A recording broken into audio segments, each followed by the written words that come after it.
Hey there, welcome to YouTube. If you are into poetry, if you are into literature, if you are into cultural history, then you've come to the right place. Cardboard Box Productions makes podcasts about all those things, so be sure to click the subscribe button and turn on the notification bell so that you never miss a new episode. Obviously, we mostly make podcasts, so you can also go to anywhere you get your podcasts, if it's a place other than YouTube, like Apple Podcasts, Spotify, Stitcher, SoundCloud, and you can subscribe to our podcast feeds there. All right, I hope you enjoy this episode.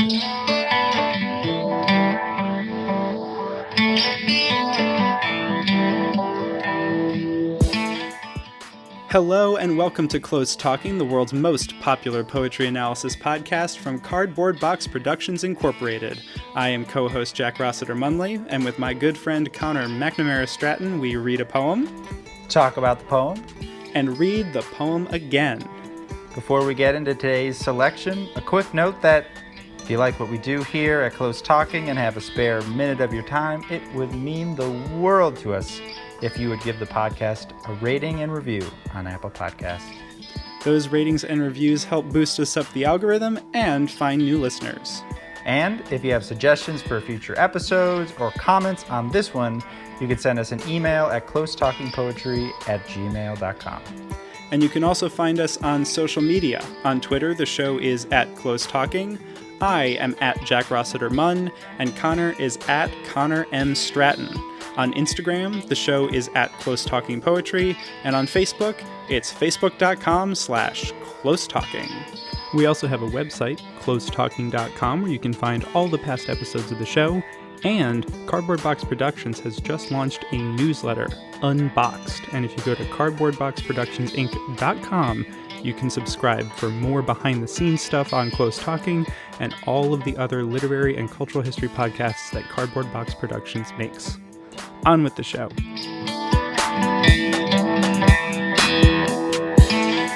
Hello, and welcome to an all-new episode of Close Talking. I am your co-host, Connor McNamara Stratton. And I am your other co-host, Jack Rossiter Munley. And we have got an extra special, extra spooky episode with a really, really excellently creepy poem. Ooh! Connor, I think there's a ghost in here. Ooh! Oh my God. Did you hear that? Is that just on is my mic haunted, or is that like both of us? Ooh! I think that means we need to get like an actual sound mixer so we can like do actual high-tech effects because yeah. I don't know Connor, this is not an effect. No number of high-tech effects could replicate having a real spooky ghost in your microphone, which is what I think is happening to me. Well,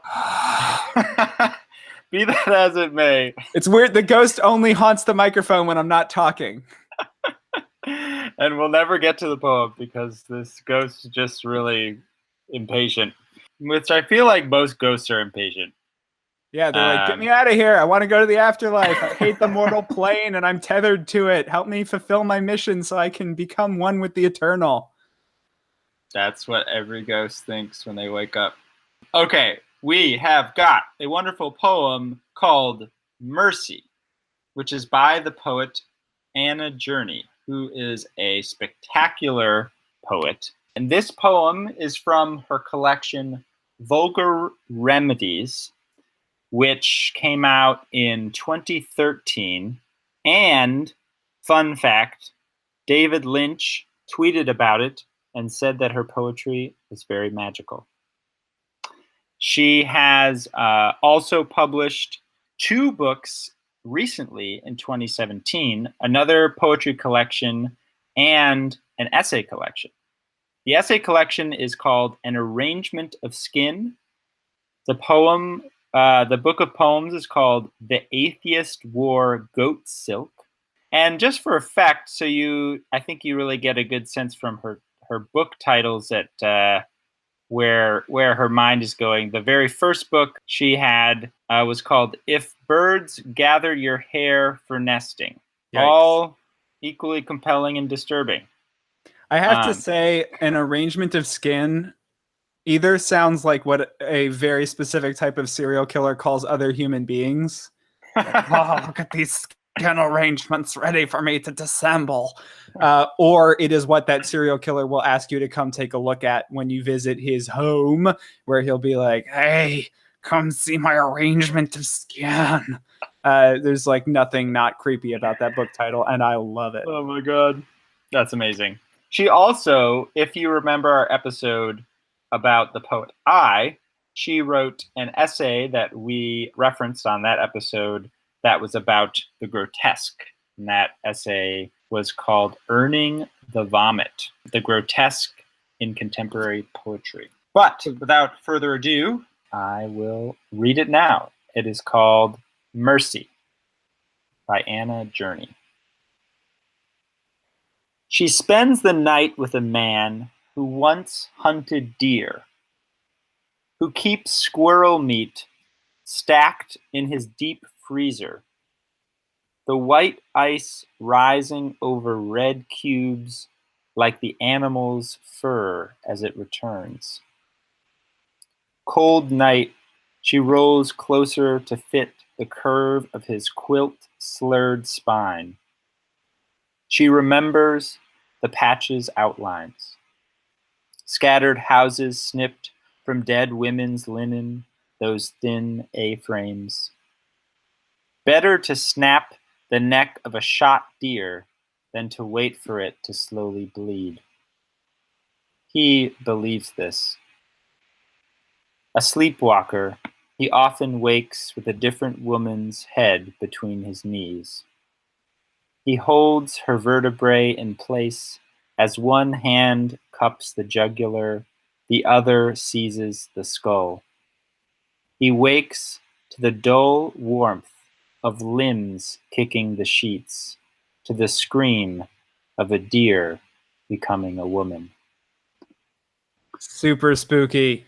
This poem, I was looking at my copy of Vulgar Remedies just now, and there's a large exclamation point next to the lines, the white ice rising over red cubes like the animal's fur as it returns. Because holy shit, that is so gross, but also an incredible image. It's like there's the frozen animal flesh that's red in the freezer, and then the white ice is just like, emerging as ice does, and it looks like the fur coming back, regrowing from the actual flesh. Ugh. Yeah, it's a really vivid, creepy image, and it's so clear. Like, you can just see it. It's like a time-lapse video of the ice crystals forming in your head as you read that line. It's so creepy. There are so many little moments like that that are really creepy, but also sound really great. Like quilt slurred spine. I know. Curve of a quilt slurred spine. Like, I love it, but I also hate it. Ugh. Yeah. Same with cups, the jugular and the skull and the dull warmth, all the sounds in there. Mm-hmm. Yeah. No, the sounds are so tight. Yeah. The curve of the quilt slurred spine, there's the and the O and the U's and the S. It's also it's jammed between the quilt and the slurred. There's a line break between the hyphenated phrase, which is like very brutal. And describing a spine as slurred, holy crap. I have some thoughts on that maybe we'll get to in a little bit. But okay. I'm sort of curious about the she and the he in this poem and what is going on between them. Do you have any thoughts about that? Well, yeah, I was thinking before we get to like in the weeds, because that's clearly where I want to go, it would be helpful maybe to even just start with like a basic plot of the poem. And so we basically, the way that I read it is we have a she who is sleeping with a guy and is like at his place. Okay, so can we both agree that his place is probably a super creepy cabin in the middle of nowhere? Because that's literally like that's the only setting I can imagine this taking place in, even though it's never described. I just Yeah. imagine him as like some kind of secret doomsday prepper with 1,000 squirrels in his freezer, just waiting for the apocalypse. And this Yeah. woman, this poor woman, has for whatever reason agreed to go to his like weird ass cabin in the woods.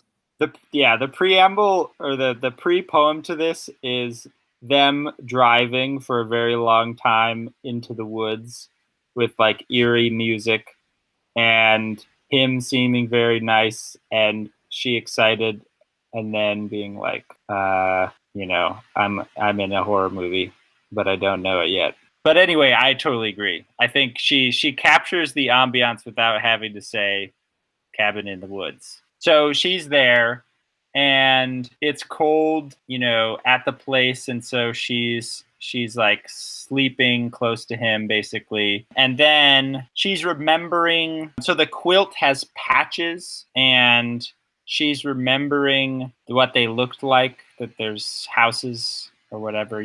Then there's a kind of the plot turn where there's a moment that's like, better to snap the neck of a shot deer than to wait for it to slowly bleed. We don't know at the moment like who's thinking this, if it's like the speaker of the poem, if it's her, if it's him. Well, we know at least then immediately after it says he believes this. So it's at least something that he has thought. Then it sort of switches at that point to the man's perspective. Then basically he's a sleepwalker. We get the sense that he sleeps with a lot of women. He often wakes with a different woman's head between his knees, which is like the most macabre way of describing promiscuity. Then it basically describes the action of him in his sleep snapping her neck as if she was a deer. And by the end, or maybe strangling. I'm not exactly sure. But then he wakes up, and the line to the scream of a deer becoming a woman, the way that I read that, at least on the most literal level, is that he's dreaming about a deer and he's dreaming about snapping the neck of a deer. And then as he wakes up, he realizes that it's the woman that he had slept with. That's pretty much my reading of it as well. It's creepy. It also seems like his promiscuity is perhaps of necessity as he keeps killing all of the women he brings back to his creepy murder palace. The section about this presumed killing opens with, he often wakes, which makes it seem like it happens over and over and over again. And there's a moment that I'm a little curious about right at the beginning of the poem. I'm curious what your thoughts are, but it opens with, she spends the night with a man who once hunted deer. And then the connection at the end is of a deer becoming a woman. And there's also this sense of it happening before, as I said, with a sleepwalker, he often wakes with a different woman's head between his knees. What is with the he once hunted deer? Because it makes it sound like, well, does he still do that? Is that an activity in the past? Or is it possibly indicating that the events of this night are not unique to this night? They are something that happens over and over. That he hunts women now, basically. Yeah, whether intentionally or unintentionally becomes a little unclear. Right. I think in my initial readings, I ascribed a little bit more intentionality to it, just because the way he is described throughout, even in the section of the poem that is from the perspective of the she than the he, the descriptors make him sound like a killer or a predator or a hunter. So not only does he hunt deer, but he hunts squirrels. Not only does he also hunt squirrels, but he has a lot of them. There's all of this squirrel meat stacked in his freezer, like in a deep freezer. In a deep freezer, so he's got lots of room for lots of stacking. Like this guy kills over and over and over again. The special freezer for the game that he has gotten, I assume. Right. No, I think that's a really good observation, and I actually hadn't. I had been confused by the once hunted deer, but now that you mention that it does, now that we've sort of explicitly put it in a more of a ghost horror story, I think you're right that he often wakes. And the fact that that's what's interesting there is two things maybe. A sleepwalker, he often wakes with a different woman's head between his knees. That's an action that presumably he would be doing awake, if they're having sex, but it's framed as he's like sleeping when that's happening. So then that makes what happens next, him basically sleep killing, seem more toward the being awake kind of thing. Or like, I don't know, which makes it seem like it's more repetitious. I don't think I said that very clearly. Here's my creepy thought on that. Okay. A sleepwalker, he often wakes with a different woman's head between his knees. What if he's kind of sleepwalking through life and through sex and stuff, and he only really wakes up or feels alive when he is doing the killing? Killing, that's also when he's like, receiving oral sex or something like that. Right. Like the sex and the death, the sex and the killing are related, right? I think. Right. Like, so when her head is between his knees, he's like, she's vulnerable. I've got her. Yeah. And then that thought is what sort of wakes in that moment. And then later on, it says he wakes to the dull warmth of limbs kicking the sheets. So he's actually physically awake, but he feels awake or feels alive in that moment when he has her head between his hands, the way it used to be between his knees, with one hand cupped under the jugular, another behind her head. Like he's got her head caught and then snap. My entire frame of reference for this is the Netflix series Mindhunter. So I don't know what I'm talking about. But that I am led to believe is a thing and is a possible, I don't know that that's necessarily what's going on, but it was something that I was thinking about when I was reading, especially that last part. Well, to read way more into it and sort of totally pseudo psychoanalyze this person, if he's a serial killer, effectively, the once hunting deer, that makes sense in that my pop psychology, serial killers often start with animals or do things horrible to animals. And then at a certain point, people always talk about like that no longer gives them enough thrill or excitement or whatever thing they want. And so once hunted deer could be a kind of very, very, very implicit sort of allusion to the fact that, he's like leveled up in his cruelty game. The fact that is followed by the discussion of squirrels fits with that reading, because the harm to small creatures, as you're pointing out, harm to animals in general, but in early life, harming small creatures is one of the like indicators of possible later, issues. Yeah.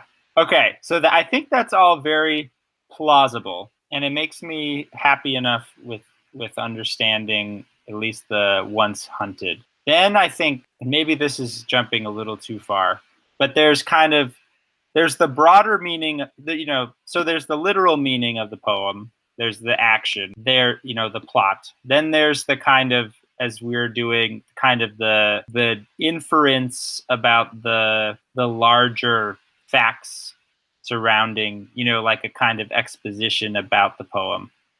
But then there's sort of the question of like, what does this poem like represent? Either in a metaphorical way, a symbolic way, or if it's not sort of a direct one-to-one, like the man is a symbol for X, which, I think one great reading is just violent patriarchy, which, not to get political. But please do.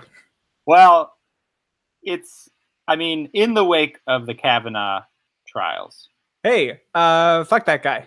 Oh, I said Kavanaugh trials. Hearings. I wish they were trials.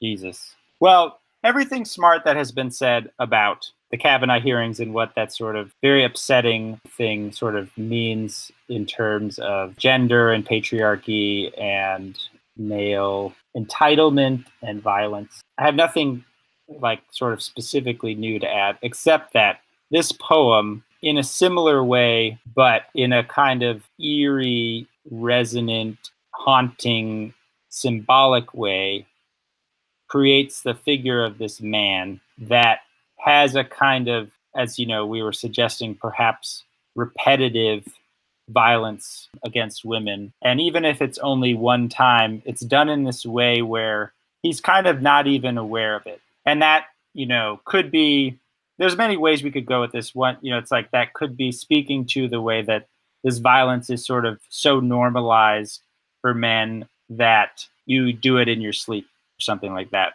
And I just figured out why the title is called what it is, because I was so confused why it was called Mercy. But the part about better to snap the neck of a deer is the merciful way he thinks it is to kill a deer, which I guess probably in that circumstance, if it's a deer, is the case. And then that becomes an eerie sort of like the killing of the woman at the end still retains that like mercy resonance, even though it's like heavily ironized. Anyway, that was a long ramble. I know. I love all of that. I think that's so good. And I have a couple of thoughts.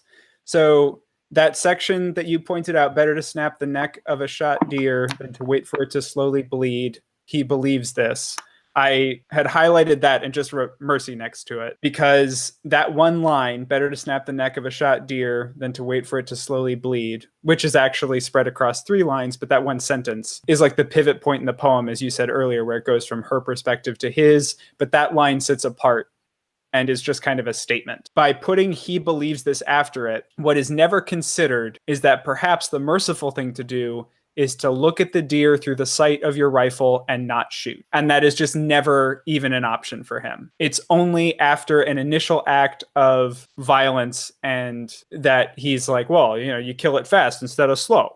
I did it right this time. That's merciful. It didn't hurt too much.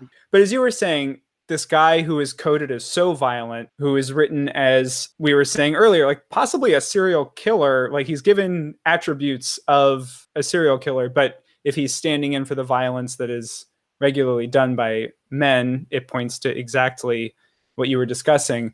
There's another moment that was interesting to me to go along with your reading, which is the different descriptions of his spine and hers. So his is the curve of his quilt slurred spine. The sounds are open and flow. The image that's conjured is this free, all over the place, very comfortable, at ease. It's in his home, but we also know that he goes out into the world and kills and brings things back into it. He's got this notion of freedom of movement, whereas with her, not only do we hear about her almost constantly in relation to him, her head's between his knees, but specifically the description of her spine is he holds her vertebra in place as one hand cups the jugular and the other seizes the skull. All of her bones are under his control the entire time. Everything about her physicality is in relation to him. She spends the night with a man. It's not her on her own doing anything. We immediately get the sense that her world is constrained by him, specifically in the description of their respective backbones, I guess, spine areas, like literal nerve centers in some ways. His is all over the place and kind of does whatever it wants and is uncontainable, whereas hers is under his control.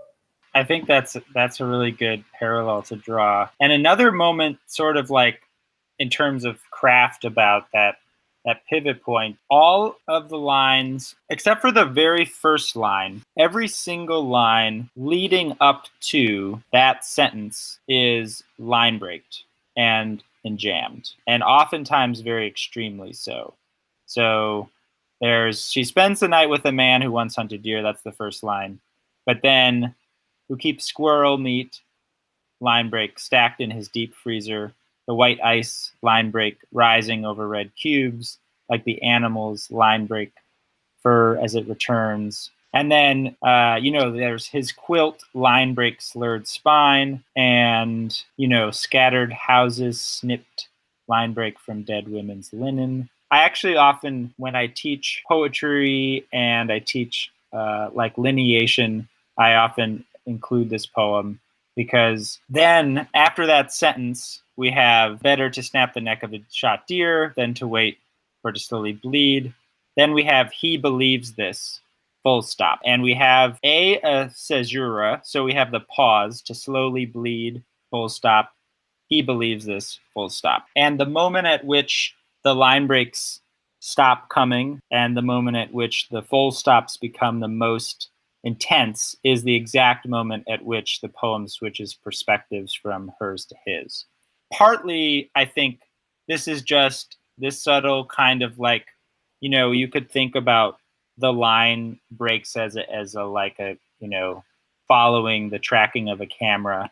And it's sort of, this is the moment where it is moving. And so you notice because the camera moves that you're paying attention to something new. And so as the momentum shifts, the perspective shifts. And so you're sort of like made alert. And then even after that, basically every line is enjammed until the very end of the poem. So there's two big sets of momentum, her perspective and his perspective. So I just thought that was very interesting. And it also allows, like, in the same way that we talked about blackberry picking by Seamus Heaney, and how some of the images in the first stanza were morbid or lurid or, bloody. And that kind of set up the sort of the plot of what happened with all the berries going bad. The squirrel meat obviously sets up sort of the action that happens, but also the lines break, scattered houses snipped from dead women's linen. And then there's a line break after, better to snap, line break the neck of the shot deer. Snap obviously has a violent resonance because it's referring to breaking the neck of the deer. But the line breaks sort of emphasize and sort of draw out the snipping and the snapping, more so than if they had been sort of crunched in the beginning of a line. I love all of that. I mean, you're so right. The way the lines break in this is really telling. And his line breaks are almost always highly intentional in their application. And this poem is a really good example of that. Some other thoughts, just like random ones, because you were sort of talking about how the woman in the poem often or sort of rarely appears without being in relation to the man. And I think that is largely true, and I think deliberately so. But there's two moments that aren't like, well, there's one moment that it's not the case, and it's kind of like a strange moment, so I'm curious what you think about it. But it's the moment where she's like, right after she's rolling closer to him to fit his spine, and then she remembers the patch's outlines, scattered houses snipped from dead women's linen, those thin A-frames. Such a sort of strange choice to linger on the images of this quilt. So we have kind of like the quilt is made up of a bunch of squares, and presumably like from dead women's linen, okay, I had one reading, and now that I'm thinking about it in our new context, we begin to understand that perhaps this quilt is made up of the linens of all of the women that he's killed and assembled into this quilt.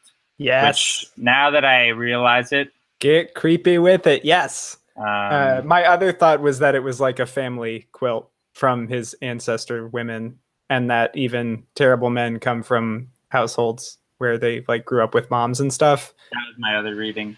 Yeah, but I like the creepy reading. And it works with our other thoughts about this being a kind of not a one-time thing. What do you make of those thin A-frames? I guess I'm just like, what is an A-frame?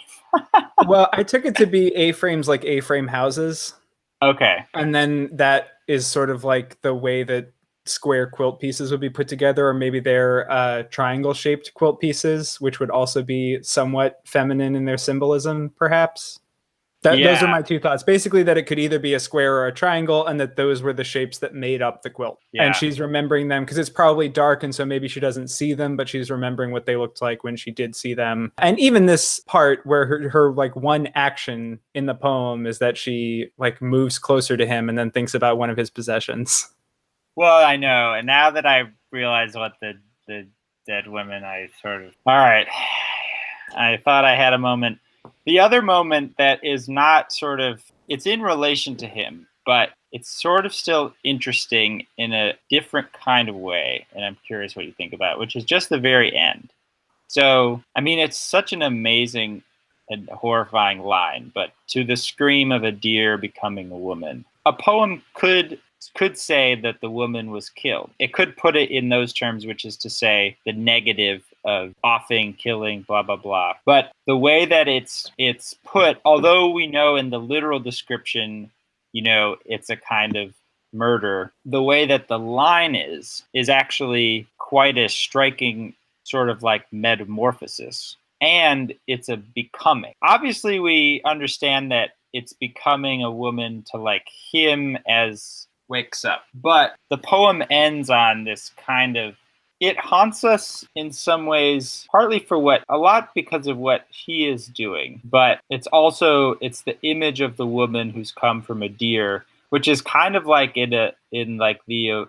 like Ovid's metamorphosis. It's like a reverse metamorphosis. Like instead of like a woman turning into a deer so that she can escape some lustful god. I didn't think of Ovid's metamorphosis, but excellent connection. I thought of Io, who turned herself into a cow to try and get away from Zeus. So similar kind of idea, but slightly different mythology. Yeah, I mean, everything you said, it's just horrific because you can see both images of the woman who is being physically violated and also the shot deer from earlier probably struggling in pain as he comes over to break its neck out in the field wherever he shot it. And to have both of those horrific images almost laid on top of each other in the poem is really distressing. And it also points a little bit to the dehumanized way that he is viewing her in that moment. And it's curious because he's maybe seeing her as a deer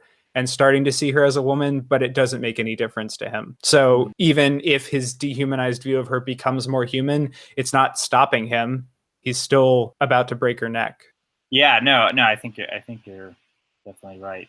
I have one hopeful reading of the ending, and then I have a quick and dirty thing I just thought of how this poem maybe more closely connects to the issues brought up in the Brett Kavanaugh situation. Here's my hopeful reading of the end. So he's got her vertebrae in place. He's got his hands in place to break her neck.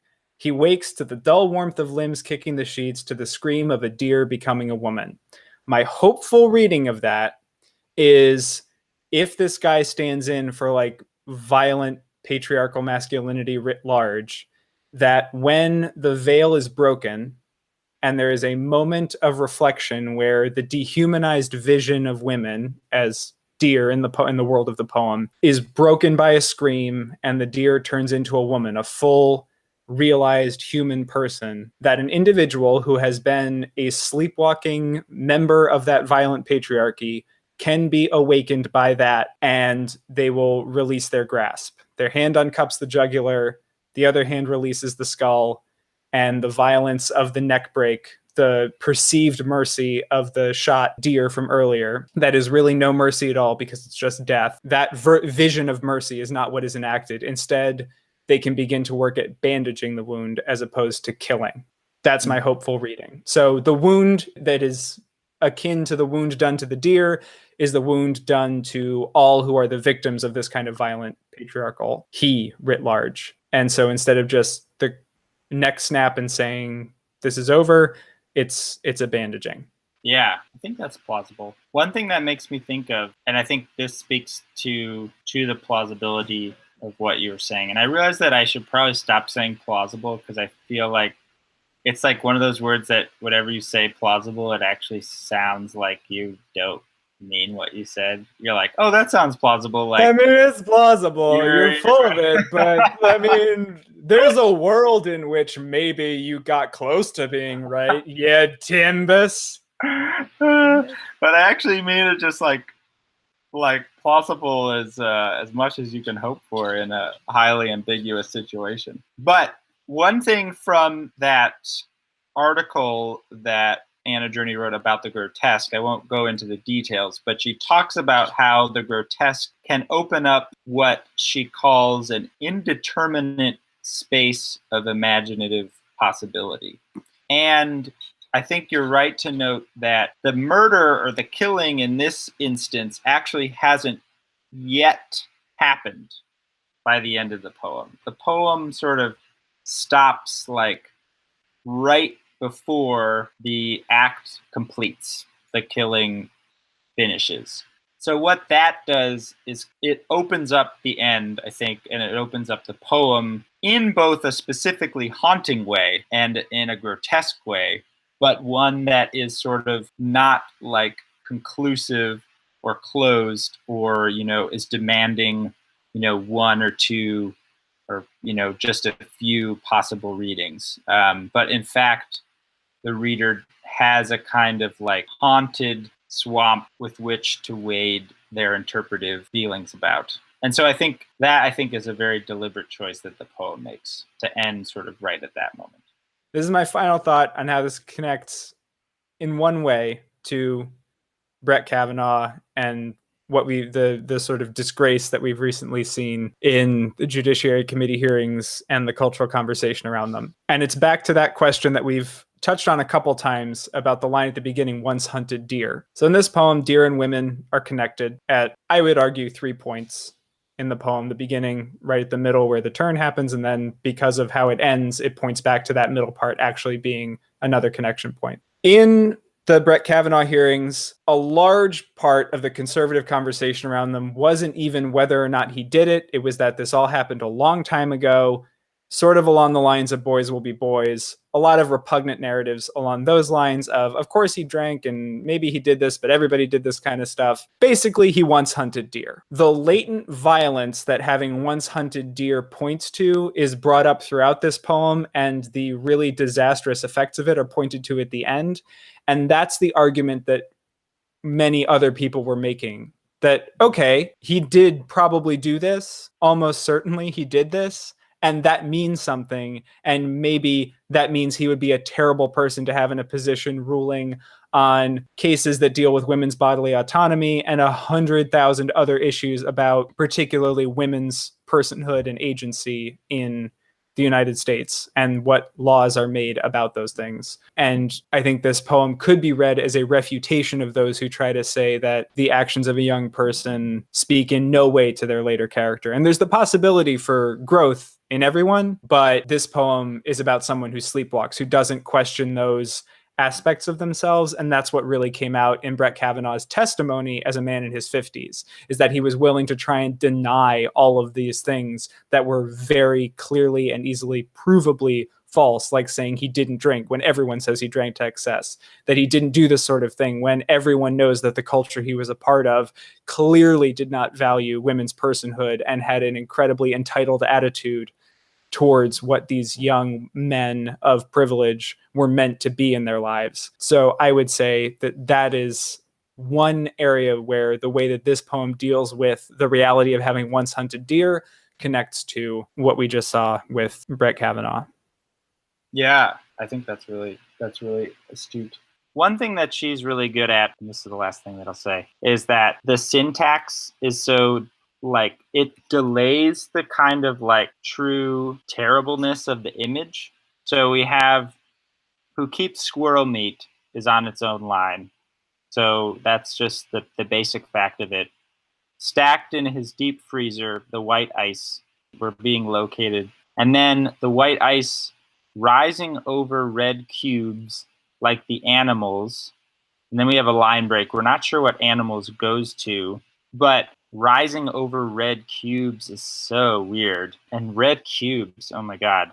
And then fur as it returns. And just the delaying of the kind of, like a lesser poem could say, like fur growing back on flesh, the squirrel meat is stacked, da da da da. Or fur growing back for winter or something, keep hitting the R's, and then you've got something else cold that you're connecting to. Mm-hmm. But the kind of like, it's exact and delayed so that we get each piece of the image exactly when we need it. And we're able to digest that. So then when we get to like the final piece of it, it's like, oh my God, that's like excruciating. And that is masterful. Maybe we should read it again? Sounds good to me. Sounds good. All right. Mercy, Diana Journey. She spends the night with a man who once hunted deer, who keeps squirrel meat stacked in his deep freezer, the white ice rising over red cubes like the animal's fur as it returns. Cold night, she rolls closer to fit the curve of his quilt slurred spine.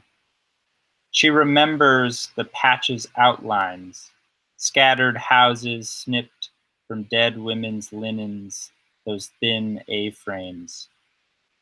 Better to snap the neck of a shot deer than to wait for it to slowly bleed. He believes this. A sleepwalker, he often wakes with a different woman's head between his knees. He holds her vertebrae in place as one hand cups the jugular, the other seizes the skull. He wakes to the dull warmth of limbs kicking the sheets, to the scream of a deer becoming a woman.